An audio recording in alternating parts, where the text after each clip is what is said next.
Welcome to No Compromise, where faith and reason fuse in conversation. Qu'ils sont beaux les pieds. Jenny and I continue our conversation on taking the part for the whole. Okay, so let's get back to taking the part for the whole in social structures. And we said we want to discuss examples which we've been seeing in popular culture today. And let's start with transitioning youth and adults. You would say that we're taking this little part of the brain that wants something outside the normal Yep. and privileging it and then making everybody around subject to that will. Yeah, I mean, this is a classic example of taking the part for the whole and allowing the part to rule the whole, transitioning this idea that as a society, we need to embrace the notion that because someone feels like they are imprisoned in the wrong body, that we need to turn society upside down, throw away traditional views of the difference between men and women, undermine science itself, undermine the natural order itself. Everybody knows what is evidence. One of the most fundamental things about humanity is this division between the male and female sexes. It doesn't mean it's not a complex relation. I think it is. But it's not something that we can just simply throw away like we're deciding to do right now without immense consequences. Another good example would be abortion, where we isolate the part of the woman as the whole, when in actuality a fetus involves a living being, a man, the family, social structures of the community and country. Yep. Yeah, I mean, we try to make this abortion debate. And this, I know, in fact, we just read a comment from one of our most recent, I think it's the Height Effect, from a listener who listened and said, "Oh, I was hoping for analysis, and all I get here is partisanship." Is that how they said it? Well, that's how I read it anyway. I took it maybe a little too personally. So note to self, never comment to John in a negative way, because that's the way he'll read you. Right. So I read that and I thought to myself, well, I think I am being objective here, and I don't think I'm being partisan. But I do think that it is the left right now that is committing the vast majority of the assaults on truth and rationality and science itself, the things that they proclaim.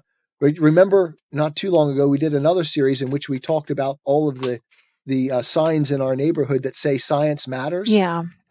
And the people who are putting that out are the ones who are undermining science. Right. And you're not alone in this thought, because last episode of No Compromise, we did the drawing the line, the last 3 episodes. Right. Where even people, and the Height Effect. Even people on the left are starting to draw the line in all walks of life, professions. Right. And they're seeing there's something seriously wrong here, and we need to reevaluate what's going on. And so it's bad when people who have bought into the ideology all their lives are coming to a point where they're seeing that their ideology is destroying something that they value deeply. And then suddenly that opens the possibility that, hey, wait a second, maybe something's wrong here that we need to do something about. Yeah, and we're seeing this. Oh my goodness. We're seeing this like every day. We're hearing a new person who's drawn a line. Since doing this series,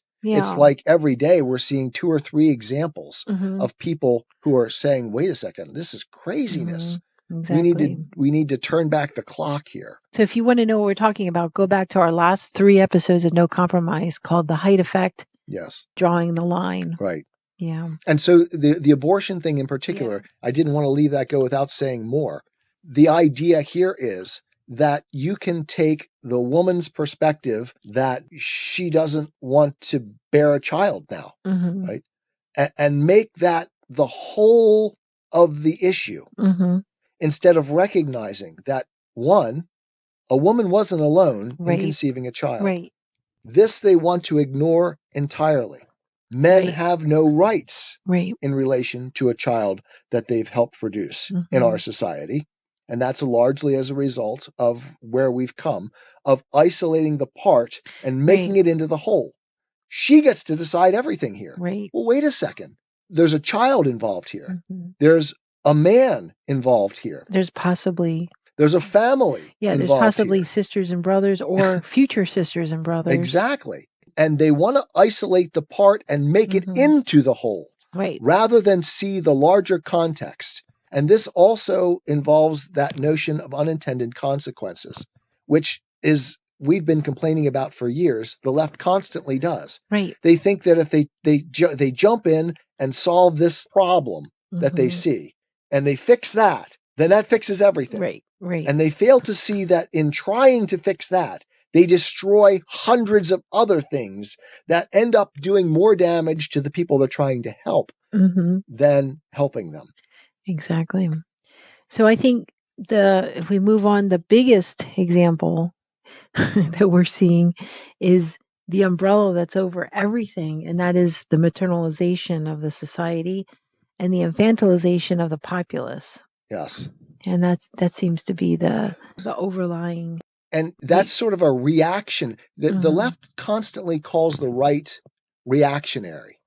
But the left has been extremely reactionary on this because they look at, again, taking the part for the whole, they look back over the history of humanity and they say, oh, it's been ruled by men throughout history, and we need to turn that around. And so what have they done?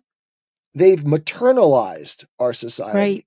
Right. And I would argue that, in fact, throughout history, we've done a much better job of balancing the role of men and women than we're doing now. Right. Because we've turned it into a maternalistic society. Where we're trying to meet every need. Right. It's not in quotation marks.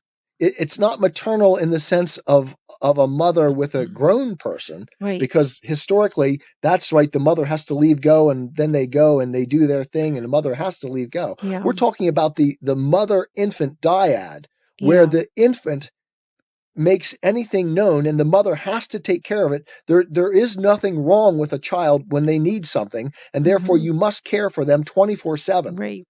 But we've made that into the structure of our society, where our government needs to take care of every little need of everybody.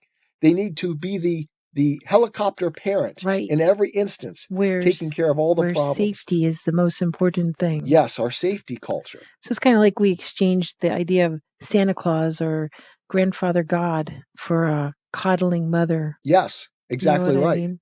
And we've, instead of allowing the paternalism of the society that's supposedly the interfering father who's constantly wrecking the lives of everyone by imposing power. There's the Marxism thing again. Yeah.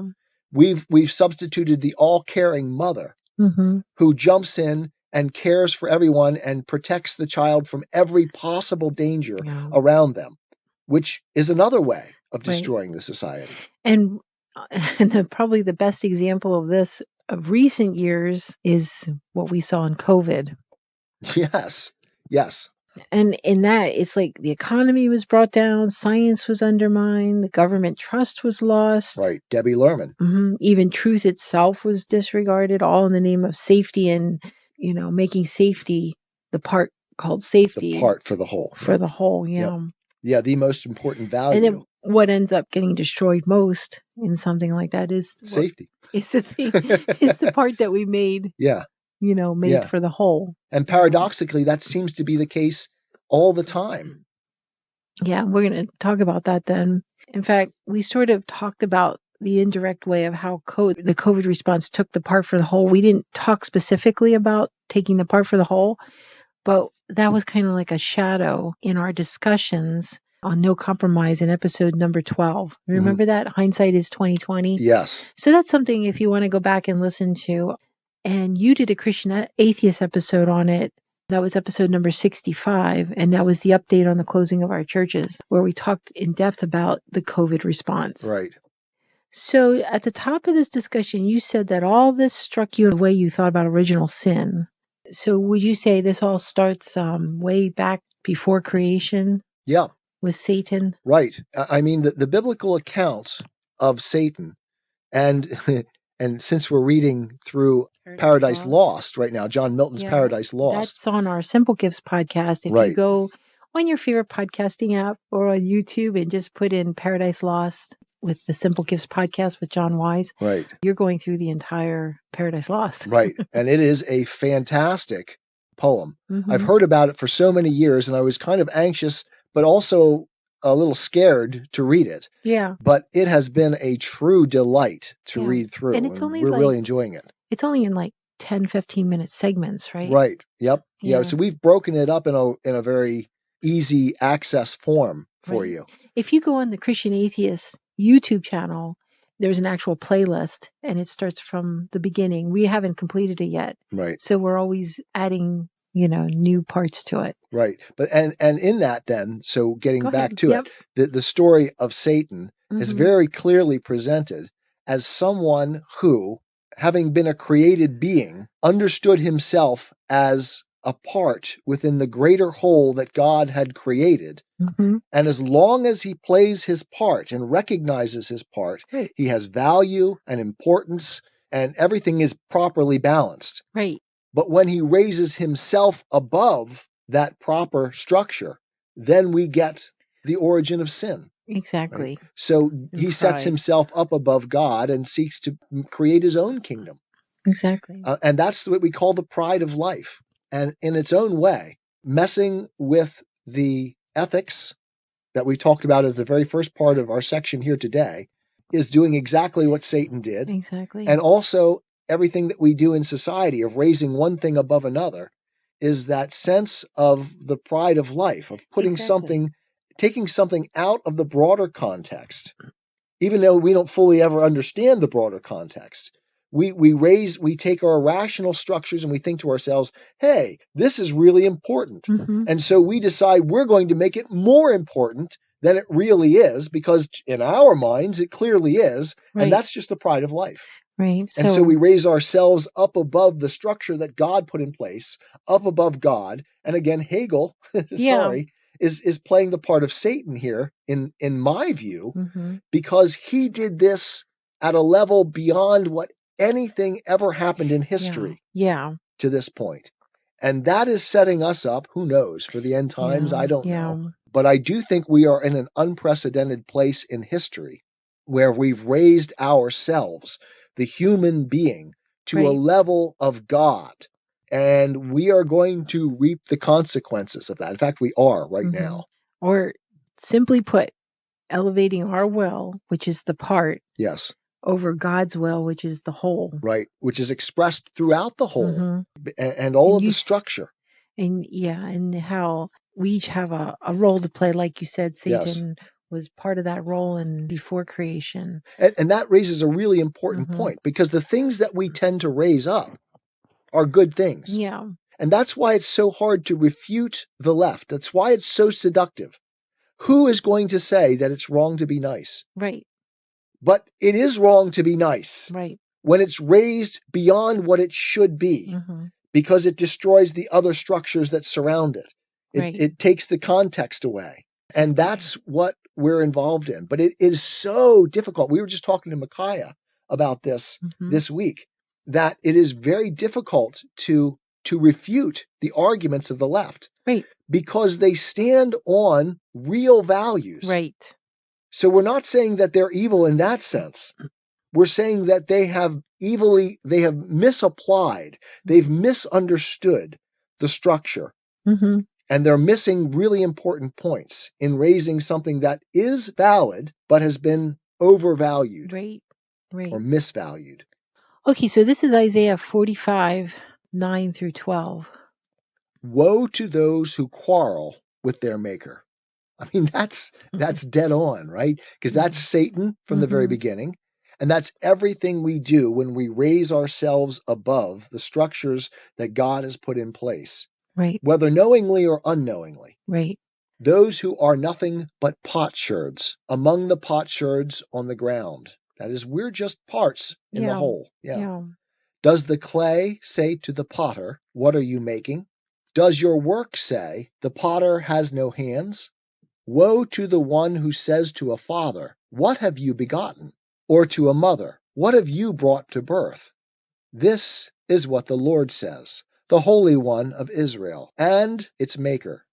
Concerning things to come, do you question me about my children, or give me orders about the work of my hands? It is I who made the earth, and created mankind on it. My own hands stretched out the heavens. I marshaled their starry hosts. That's through 12. Oh, I think that's fantastic. Okay. Because it definitely says, look, when you're messing with the works of God, and even if you want to take it out of the spiritual realm, when you start messing with the natural world and thinking that you know better, that you can substitute your rational vision for reality itself, you get yourselves into all kinds of trouble. Because you can't stretch a rubber band away from your face without it springing back, right? It's the nature of things that when you bend reality, it's going to snap back. Exactly. And if you're in its way, you're going to be hurt. Right. And we're constantly doing that these days when we take the part for the whole. Yeah. Okay, so here we are at the end, and don't you think it might be a good time to read some of that article that we read the other day about the massive tree planting? Yeah, this was a fascinating article. It's a massive tree planting around the globe to combat climate change. Right. Because it kind of, I think that if our listeners didn't quite get taking the part for the whole, I think this article really shows like a practical and real world example of the whole idea. Okay. What do you think? Should we read it, or should we just comment on what it is we found in it? Are there any little parts? Maybe just read the introduction. Okay. Well, and then comment on it. Let's start with this. Okay, go ahead. For the last 3 years since you and I have been together, we've done a lot of walking and a lot of driving together, and we've crossed different places in the country, and we keep seeing these white spikes coming out of the ground all over the place. And we look at them and we say, what in the world is going on there? And finally, this year, we figured it out. We see all of these trees being planted with these white tubes around them, meant, I guess, to protect them. And inevitably, it's like every tree that was planted inside one of these tubes is dead. And there are a couple, maybe in a vast field of them, that are living yet. But almost all of them are dead. And we said to ourselves, what is going on here? And then we started speculating. And we thought to ourselves, it seems as though someone is mandating that these things be planted in a particular way. And that particular way is really stupid because it's killing the trees rather than helping them. And it turns out we were right. Right, exactly. And this article makes the point for us. Yeah, we just found it this week. I think part of our speculation was that probably the government is paying for this project to be instituted, and then passing down the mandates on how it has to be if you want the money to plant the trees. So this article is called Phantom Forests: Why Ambitious Tree Planting Projects Are Failing. Who wrote it? It's written by Fred Pierce and was published on October 6, 2022. Okay, so it's recent. From Yale Environment 360. Okay. Published at the Yale School of the Environment. All right. And we'll put the link in our description for this podcast episode. Okay, so Phantom Forests: Why Ambitious Tree Planting Projects Are Failing. High-profile initiatives to plant millions of trees are being touted by governments around the world as major contributions to fighting climate change. But scientists say many of these projects are ill-conceived and poorly managed, and often fail to grow any forests at all. Typical leftist intervention and problem solving. Exactly. Right? It was perhaps the most spectacular failed tree planting project ever. Certainly the fastest. On March 8, 2012, teams of village volunteers in Camarines-sur-Provence on the Filipino island of Luzon sunk over 1 million mangrove seedlings into coastal mud in just an hour of frenzied activity. The governor declared it a resounding success for his continuing efforts to green the province. At a hasty ceremony on dry land, an official adjudicator from Guinness World Records declared that nobody had ever planted so many trees in such a short time and handed the governor a certificate proclaiming the world record. Plenty of headlines followed. But look today at the coastline where most of the trees were planted. There is no sign of the mangroves that, after a decade of growth, should be close to maturity.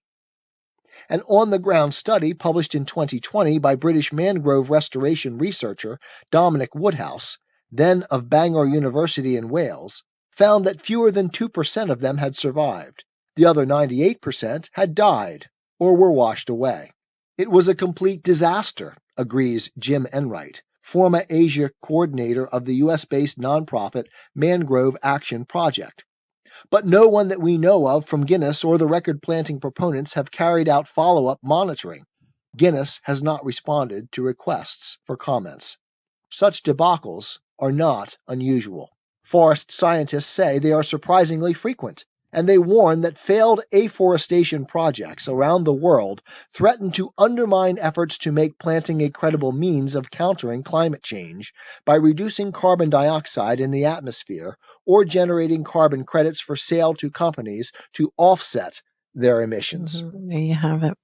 So, taking the part for the whole. Yes, taking the part for the whole, assuming that if they just plant trees, they can fix the problem, right, of deforestation. Exactly. Quickly. Yeah, it's like, here's a problem, here's how we fix it. Right. And they don't understand the broader structures. Right. And I would argue that many of them don't care. Right. Because all they care about is making a political point that we need to fix a problem that they're pointing out.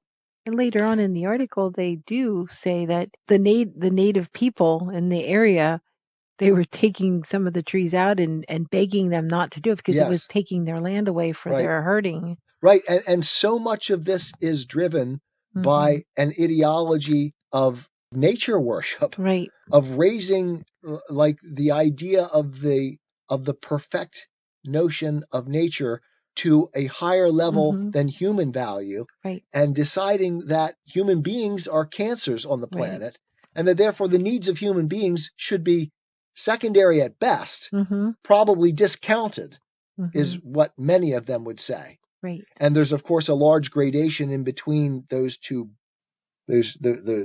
broad ways of looking at it. But largely on the left, they have this notion of here's a problem, we've got to fix it. Right. And then dive in with whatever somebody comes up with as an idea of how to fix it without really understanding the broader structures involved. That's right. So raising the part to the whole. Yes. Right. And then even another article we just read today was pathological altruism. Yes. That takes you on a whole other. Right. And that one was from the Brownstone Institute, right, which is dedicated to the study of the COVID catastrophe. And in that, it is another classic example, certainly, of taking the part for the whole. Because it was like we needed to solve this COVID problem at whatever cost. And so everything was justified in trying to take, and what they reaped, the consequences that we've reaped from that will be something we're dealing with for decades and decades to come. And it makes the point that when we take this part and make it a whole, we actually end up destroying that part. Yeah. We destroy everything. Yeah. And now we're all terrified, walking around terrified of COVID, terrified of germs, and wearing masks when the science once again has shown that was not only not helpful but actually counterproductive. Right. But who knows that? Right. They're not even allowed to talk about it. Misinformation. Yeah, they'll call it misinformation. Right. Okay, well that concludes this topic. Okay. And if any of you out there have any thoughts or questions, just let us know. You can leave a comment or contact us. What? And go ahead. I was just going to say, I was not thrilled about trying to undertake this one so early. Yeah. But I think we managed to say something I think you did relevant very and well. important. Yeah. So I I think that's thank you for fantastic. pushing me to do this, my love. And if you have any topic ideas that you'd like to hear us discuss, feel free to let us know that too. Yep. Thank you for spending time with us, and we appreciate it. We hope you have a great week ahead. I am a Christian with the searching and skeptical mind of an atheist. I don't want to believe anything that isn't true. I know both sides of the looking glass, and I know them with open eyes. I choose Christ's side. I invite you to join me from wherever you stand before the looking glass. That's this week's episode. Thanks for listening, and remember, you can have your religious cake and eat it too. You can have reason, respect for science, a 21st century worldview, and be a Christian.